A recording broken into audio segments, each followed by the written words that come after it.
the Zycronian 12 plague that will sweep across the world, killing hundreds of millions, if not billions. How many doses were sent to the 18 countries? Do you know? I'm trying to find that number. Do we know exactly? We don't know yet. We know there was 18 European labs and I think 3 countries at least. And what happens is that we know that other labs, in fact, I have classified documents I haven't released yet, from November 2007. The whistleblower actually got cold feet at the last minute, November 2007. And this was at a Pfizer pharmaceutical lab in a research park in New Jersey. We know that Sanofi Pasteur has their main plant in France and their branch plant in outside Beijing was making these hundreds of millions of doses. So there's multiple companies. We do not know how many are doing similar or parallel dangerous experiments, dangerous transfers through FedEx and other couriers, in unsafe lab practices, or purposely trying to co-infect host animals with both at the same time, supposedly to create a vaccine. So all of it incredibly dangerous. The issue you mentioned a moment ago, FedEx or UPS, people have no idea what is shipped around the world, around the block, around this country by those 2 carriers. It's amazing what's shipped. Yeah, and there's no real protection. You don't have none. A biohazard with a city, nothing. They don't have any idea. The drivers don't know. Nobody knows. It's mind-blowing. Baxter, I guess, along with other companies, is acting almost like a biological terrorism organization. I mean, this is madness, what's going on. And it's no accident. So you folks better figure this out and figure it out quickly. Because when and if, let's just say when H5N1 does start to rumble and roll, it will not have broken out of the gate on its own, folks. No. This is going to require a lot of help to get it going. Yep. All right, be right back with Dr. William Deagle, MD, and a couple of more pieces of information your way, and then a special guest next.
Okay, back with Dr. Bill Deagle, and we're talking about the accidental mixing by Baxter International of H5N1 into their H3N2 vaccine. Whoops, and the sending of same to 18 different countries and multiple labs therein. The death of ferrets injected with the H3N2 said there's a big problem. The big problem turned out to be H5N1, which has a 60+% mortality rate. Remember the Spanish influenza way back when, if most of the people didn't die of staph, certainly many of them did, but the overall influenza mortality rate was between 2 and 3% back then. So H5N1 at 60 plus is a whopper, to put it mildly. All right, Bill, you got a special guest you'd like to bring on here? Yes, we do. We have Alexander S. Jones in Washington, D.C. He is a former U.S. National Institute of Health employee, and inside information about what's going on, and some very serious line of questions. And I hope, Matthew, we have Alexander ready to go. Is he ready? Ready to go? Hi. Alexander, welcome to the program. Thanks for being here. Oh, thanks for having me. Our pleasure. When did you first find out about this Baxter mistake, and what was your initial response to it?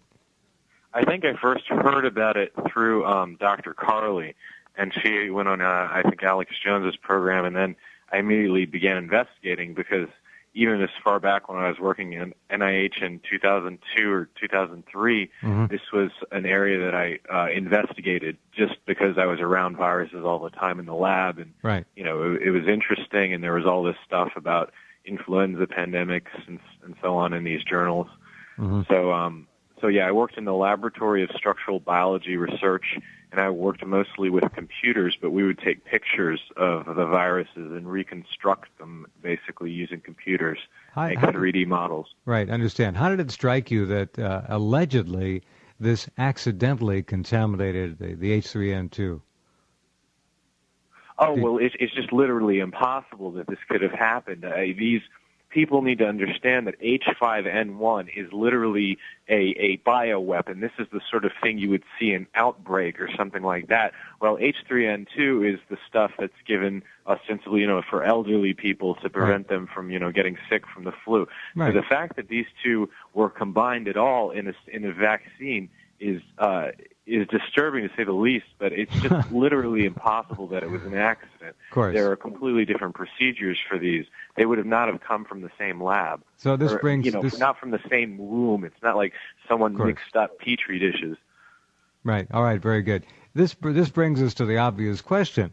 Was this some kind of a dry run to sow or seed a pandemic in the general populace, or was it something else? What do you think? What's your best guess? I think that by the grace of God that something got screwed up and that they got exposed. I think that perhaps this lab, they're called Biotest, and I can pull up the city. They're in the Czech Republic. I think they may have injected the ferrets and been surprised at what they saw. I think that perhaps they were manufacturing next year's flu vaccine, so that this was intended for release in 2009. The others don't share my opinion so much. Dr. Carley thinks that this could already be incubating in people. 13 were exposed in a lab in Czech Republic. So I definitely think it's intentional. I'm not sure what their intent was. I think they were trying to make a contaminated flu vaccine for next year, and that they got caught. Makes sense. I've read about this in the past, that was possibly the agenda, and one way to sow it and get it going quickly by inoculating hundreds of thousands of people who would immediately become sick with H5N1, and then there's no turning it back. I guess you've made these documents available for us. I've got them up at rense.com. You want to explain what they are, if you would, Alexander? Oh, sure. 3 of them are Czech articles that were the original. I don't know who posted it. It was an anonymous source, but he said, you won't find these posted in the American mainstream media. And he went on to talk about them. I went ahead and had them professionally translated, and then I uploaded them. And in these documents, we find sort of a paper trail of what went on.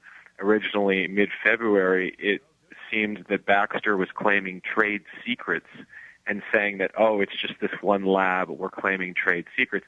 And then it seems like and then it was discovered in the Czech media. It had spread, or it was in 3 different countries at either 16 or 18 labs, depending on the source you use. I think possibly 18 labs. So Baxter was basically trying to cover this up by claiming trade secrets. That's what the translations show, among other things. I agree. Bill, go ahead. Yeah, I think that's a good thesis. I think that they were planning on a fall release of a weaponized flu vaccine. And, of course, they also knew that if you start injecting host animals with both, you're going to create new recombinants that could either break out in the lab or could be used in other experiments and spread elsewhere. So either scenario holds water, but there's no way that the highly weaponized avian flu could have gotten mixed in here. This is absolute criminal activity, and the most amazing thing is there are no indictments, there are no arrests, there's no international outcry. There's no response by the WHO or the United Nations that makes any sense whatsoever, or any national governments. No, nobody's talking about it in the MSM either. It's gone. No, they're not talking at all. In fact, I tried contacting Biotest myself. I've called them internationally. In the Czech Republic? Yeah, I called them in the Czech Republic. And all I get is their answering machine. I even called them, and originally I thought it was because of that time zone, but they're not answering their phone, and their executives, 2 of them have an auto reply from their email that says they're on vacation for the rest of March. Yeah, well, so somebody told them to take a break. You bet. Somebody told them or else, and that's it. By the way, the ferrets injected at the Biotest facility in the Czech Republic, 100% lethality. All right? They all died. So the stage apparently was set.